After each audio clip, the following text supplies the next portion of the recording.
Gracias. Bueno, consultarte un poco cómo va cerrando este año político y un peronismo tucumano que tuvo sus vaivenes, sus idas y vueltas, sus diferencias, después sus acercamientos, y cómo crees que cierra ahora.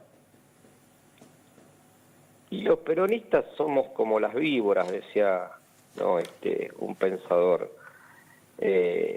Cuando todos creen que nos estamos peleando, en realidad nos estamos reproduciendo.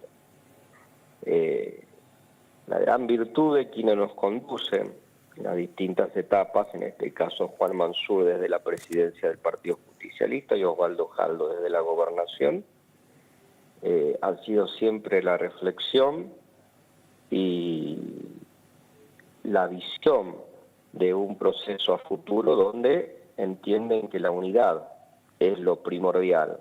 Entonces podemos discernir, podemos discutir, podemos enfrentarnos incluso en internas, y nuestras internas siempre son duras.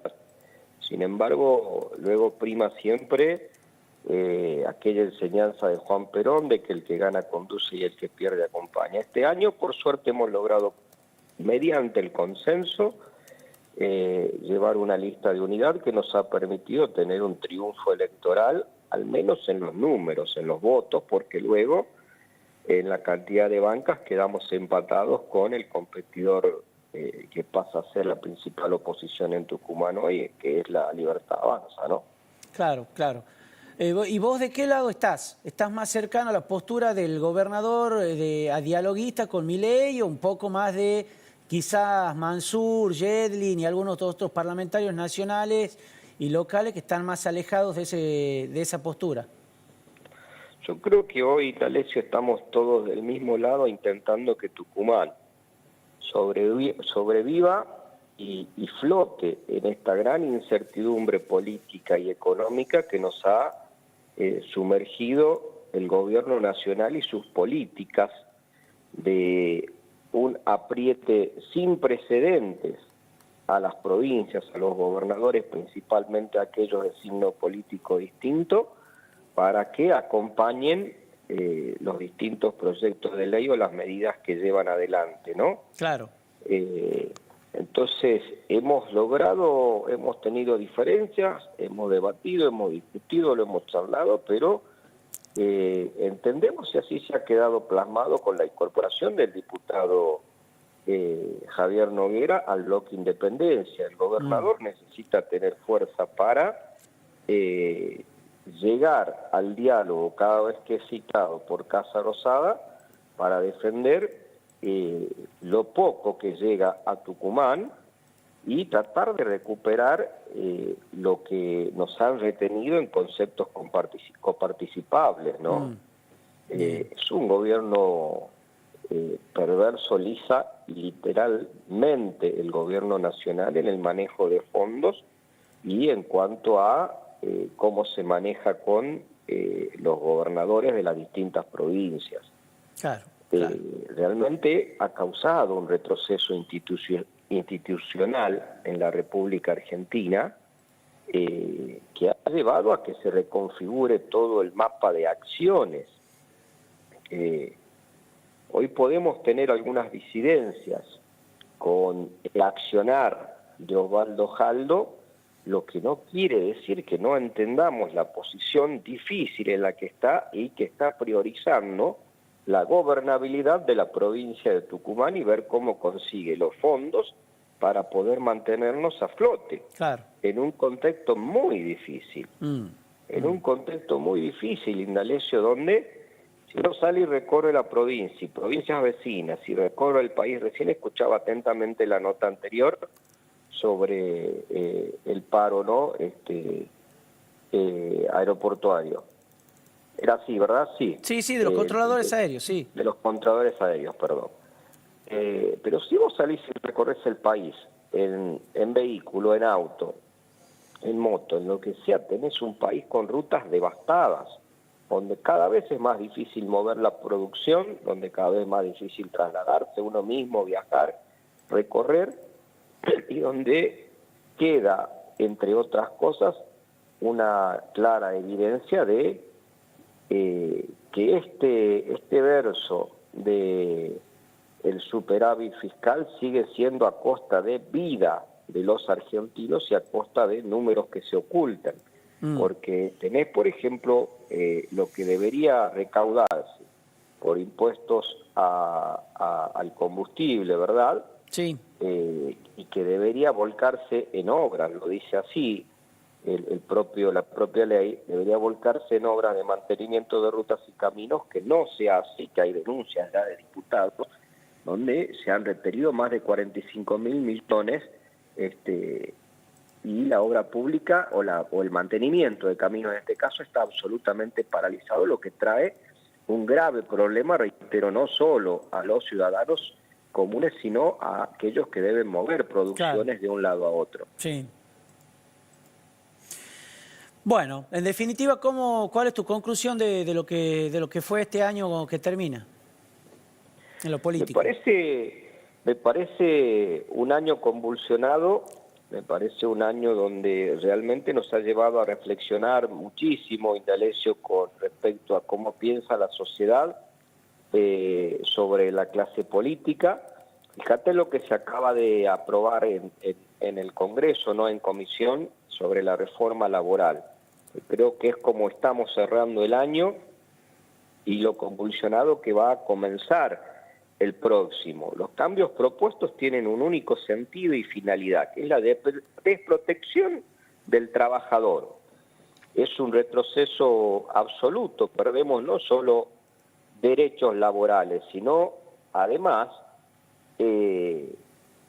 está hecha en todos los sentidos, no para generar más fuentes de trabajo, porque estamos en un momento de una recesión profunda, tenemos un gobierno donde nos ha puesto en el mínimo histórico de inversiones extranjeras de los últimos 22 años. Nadie quiere venir a invertir en la Argentina. Entonces esta ley está hecha no solo para no generar más trabajo, sino que está hecha para, reitero, desproteger a las personas que sí trabajan, echar del sistema a todos aquellos que no han sido echados hasta acá, protegiendo al empleador, pero además que nos quita derechos laborales,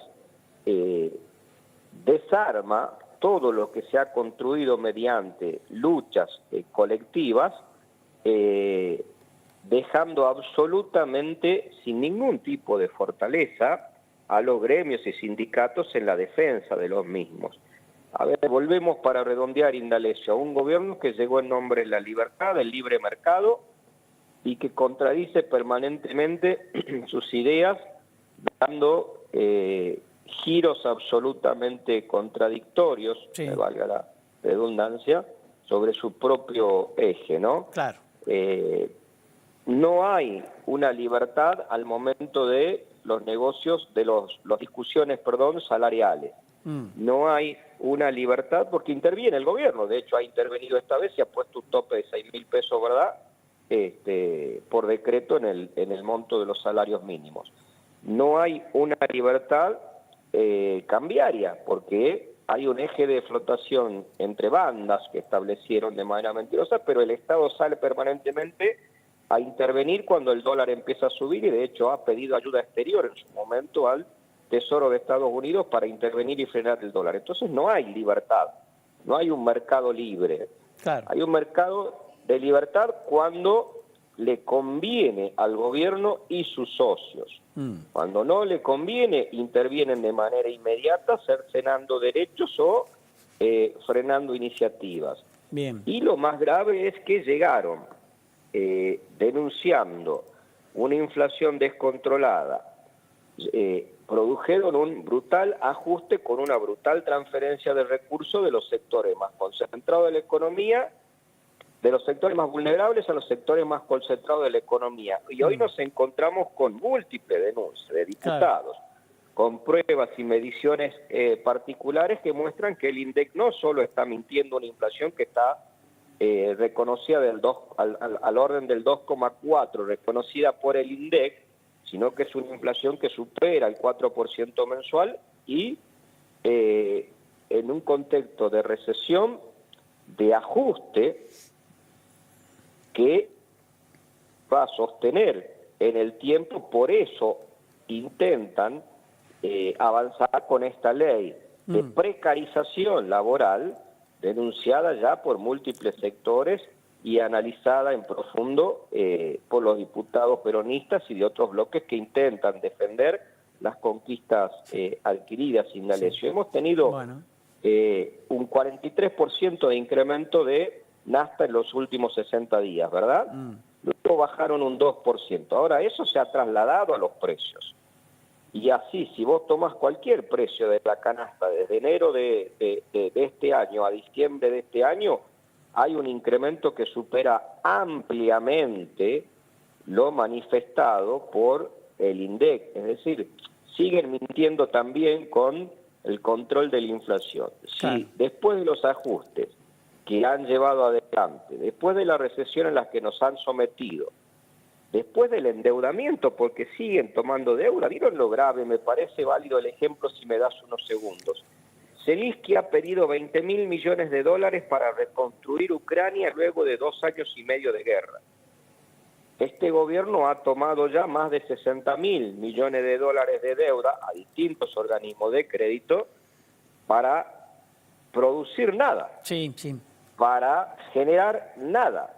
Si a ese endeudamiento brutal le aplicás además el ajuste que han hecho en las distintas áreas, vos te preguntás dónde está yendo ese dinero. Sobre todo teniendo en cuenta que hace pocas semanas hemos pagado un vencimiento de 1.060 millones de dólares de deuda y los diputados ligados al gremio de la bancaria han denunciado que se ha pagado con dinero de los ahorristas, porque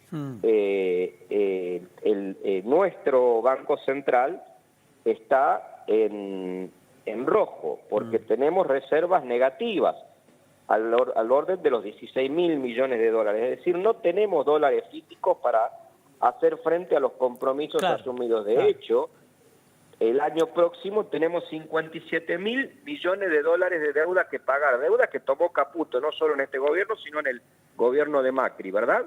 No hay con qué afrontarlos. En enero hay que pagar 4.500 millones y advierten ya los diputados del bloque peronista, entre ellos los bancarios, que se va a volver a utilizar dinero de los ahorristas.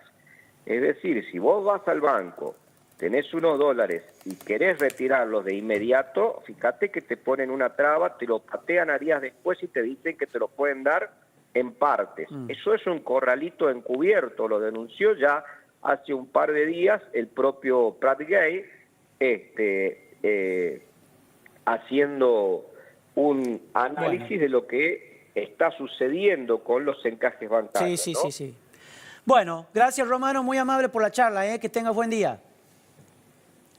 Gracias a vos, Indalecio, y saludo a toda tu audiencia. Gracias, hasta luego. Hablábamos con Luis Romano del Movimiento de Unidad Popular, dirigente peronista él.